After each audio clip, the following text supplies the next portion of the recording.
तर मित्रांनो, ज्यांनी ज्यांनी यावर्षी भाजीपाला लावले ते यावर्षी डायरेक्ट लखपती होणार.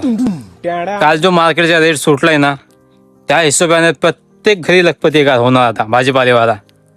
कारण तुम्ही कालच्या मार्केट नाही बघितला, एवढा महाग होता कालच्या मार्केटमध्ये, ते बघूनच नाही का माझा तर विचार होता यावर्षी गाडी घ्यायचा.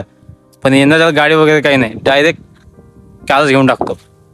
रेटच तो आहे, काय करायचं आता. तर मित्रांनो, कालचा जो भाव होता ना, तो तुम्ही ऐकून घाबरून जाणार. तो भाव शेवळ होता. कसा माहिती आहे का, कालचा जो रेट सुटलाय शेंगा दोडक्या काढल्याचं, इतका सुटलाय का तुम्ही विचार सुद्धा नाही करू शकाल. कोणी 20 रुपये किलो विकताय, कोणी 10 रुपये किलो विकताय, कोणी 30 रुपये किलो विकताय. म्हणजे पैसा यावर्षी इतकं होणार की तुम्ही मोजायला सुद्धा माणसं ठेवायला लागेल. माझ्या पहिले विचार केला होता यावर्षी गाडी घ्यायचा, आता असं वाटून राहिला की एक सायकल सुद्धा नाही घेऊन होऊ शकत. माय मोठा खतरनाक मॅट झाला भाऊ. भाव सुद्धा भेटून राहिला ना.